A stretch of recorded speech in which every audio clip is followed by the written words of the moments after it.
What you're about to hear will make you question everything you think you know about college safety. This is the story of Maya Chen, a straight-A student who vanished without a trace, and the brother who refused to give up. But what he discovered was far more sinister than anyone could have imagined. Before we dive in, let me know in the comments where you're watching from. I love connecting with our true crime community around the world. The phone rang exactly 12 times before it went to voicemail. Liam Chen counted every single ring, just like he had the night before, and the night before that. Maya always answered on the third ring, always. For 2 years, every Saturday at 8 p.m., Maya Chen called her younger brother from her dorm room at Westfield University. Not her parents him. It was their sacred ritual, their way of staying connected across the 3-hour drive that separated them. But this Saturday, October 15th, 2023, the phone just kept ringing. What Liam didn't know yet was that Maya Chen had already been missing for 36 hours. What he couldn't have imagined was that his sister had stumbled onto something so dangerous, so deeply embedded in the very institution meant to protect her, that powerful people would do anything to keep it buried. This is the story of how a routine missed phone call exposed a criminal conspiracy that reached into the highest levels of campus administration, and how one teenager's determination to find his sister would ultimately save dozens of lives. But I'm getting ahead of myself. Let's start at the beginning. Maya Chen was the kind of student every parent dreams of having. 20 years old, junior year at Westfield University, majoring in criminal justice with a 3.8 GPA. She worked part-time at the campus library, volunteered at the local animal shelter, and had never missed a family dinner when she was home. She was also methodical to a fault. Maya kept physical planners in a world gone digital. She made lists for her lists. She was the type of person who confirmed plans twice and always kept her commitments. Which is why when Saturday night came and went without her weekly call to Liam, something was terribly wrong. Liam was 17, a high school senior with college applications due and his own life to worry about. But he knew his sister better than anyone. When Sunday passed with no word, when her phone continued going straight to voicemail, when her social media fell silent, Liam made a decision that would change everything. He was going to Westfield to find Maya himself. The drive to Westfield University took Liam through rolling farmland and small towns that looked peaceful in the early morning light. He'd left home at 5 a.m. on Monday, October 17th, leaving only a note for his parents about visiting Maya, a small lie that seemed harmless at the time. What he found when he arrived would shatter any illusion of campus safety forever. Maya's roommate, Chloe, was waiting for him outside Morrison Hall. Her face was pale, her hands shaking as she lit her third cigarette of the morning. "I should have called someone sooner," she said, barely able to meet his eyes. "But Maya's so independent, and the Ra said college kids disappear all the time for a few days." "When did you last see her?" Liam asked. "Saturday morning. She got all dressed up, which was weird because she usually lives in hoodies on weekends. She seemed different, determined, I guess. She said she had something important to do and left around noon." "What about Friday night?" Chloe's expression darkened. "She had a massive fight with Derek, her boyfriend. I heard her crying after he left, but Saturday morning it was like she'd made some kind of decision." The first red flag was Maya's room. To anyone else, it looked normal, neat, organized, exactly what you'd expect from someone like Maya. But Liam noticed what was missing immediately. Her laptop was gone. So was her overnight bag. And most telling of all, her physical planner, the one she'd carried since high school, was nowhere to be found. Maya had left voluntarily, but where? And why hadn't she told anyone? Derek Morrison was everything you'd expect from a college boyfriend who was probably bad news. Perfectly styled hair, expensive clothes, the kind of confident smile that never quite reached his eyes. Liam found him at the campus gym, running on a treadmill like he didn't have a care in the world. When Liam told him Maya was missing, Derek's reaction was all wrong. No shock, no immediate concern, just a slight tightening around his eyes and a too casual response. You know how Maya gets when she's stressed. She probably just went home for the weekend. But Maya would have told Liam. She always told Liam. What was your fight about on Friday? Liam pressed. Just relationship stuff, nothing serious. Derek grabbed his towel, clearly wanting to end the conversation. I'm sure she's fine, she'll turn up. As Derek walked away, one thing was crystal clear. He wasn't worried about Maya at all. Either he was a complete sociopath, or he knew exactly where she was. The truth, as it turned out, was somehow both. The first real break came from an unexpected source.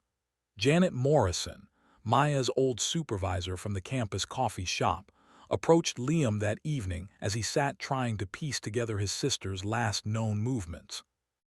Maya came to see me Saturday, Janet said, glancing around nervously. She was asking about the summer she worked here, specifically about an incident from 2 years ago. What kind of incident? Maya was working the late shift when she witnessed what we thought was a drug deal in the parking lot. She reported it to campus security, but then suddenly she stopped talking about it, said it was handled and not to worry about it anymore. Janet leaned closer, her voice dropping to a whisper. But Saturday, she said she'd figured out who was really involved. She said she had proof this time, and she was going to make sure the truth came out. That's when Liam's blood ran cold. Maya hadn't just stumbled onto something 2 years ago, she'd been building a case ever since. And now someone knew she was close to exposing them. The threatening text came that night. Stop looking for your sister. Some secrets are meant to stay buried. But Liam was about to discover that Maya had prepared for this possibility. A delayed message from her phone arrived at midnight, one she'd programmed to send if she didn't check in by Sunday evening. Liam, if you're reading this, I'm probably in trouble. I found out about the drug ring on campus. Professor Winters and Derek are involved. I have proof. Check my cloud storage password is your birthday. Don't trust campus security. Some of them are involved too. I'm going to meet someone who says they can help, but if something happens to me, make sure the truth comes out. I love you. What Liam found in Maya's cloud storage would expose a criminal conspiracy that had been operating on Westfield's campus for over 3 years. Photos of drug transactions, recorded conversations between Derek and Professor James Winters, a respected economics professor who was actually running the entire operation. Financial records showing payments to campus security officers who were supposed to be protecting students, not helping drug dealers avoid consequences. Maya had spent months documenting everything, building an airtight case that would bring down everyone involved. But her final entry was a meeting location, the old boathouse by Westfield Lake. The timestamp showed Saturday at 11:47 p.m., less than an hour before she was supposed to meet someone who claimed they could help her. Someone who had lured her into a trap.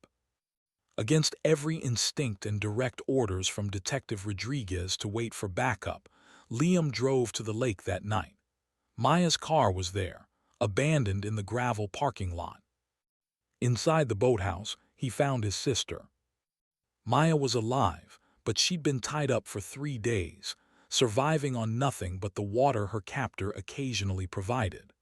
The person guarding her was Officer Marcus Webb, a campus security guard who'd been part of Maya's investigation from the beginning. You should have stopped looking, Webb said when Liam appeared in the doorway. Just like your sister should have minded her own business. Everyone knows where I am, Liam lied, his heart hammering against his ribs. The police are on their way. No, they're not, but they will be after I clean up this mess. Webb reached for his weapon, but the distant sound of sirens filled the air. Detective Rodriguez had followed Liam after all, and backup was arriving just in time. Maya was finally safe. The trials that followed made national headlines. Professor James Winters received 25 years for running a sophisticated drug operation that had distributed everything from prescription pills to cocaine across 3 different college campuses. Derek Morrison, who had been recruiting student dealers and collecting payments, got 15 years as Winters' lieutenant. But the most shocking revelation came during the investigation that followed Maya's rescue. The drug ring had been operating for over 5 years, involving professors, security officers, and even some administrative staff. Dozens of students had been unknowingly recruited as dealers, threatened into silence or worse. Maya's meticulous documentation didn't just solve her own case. It exposed a criminal network that had destroyed countless lives and corrupted an entire institution. 3 months later, Maya testified at the final trial with the same determination that had driven her to investigate in the first place.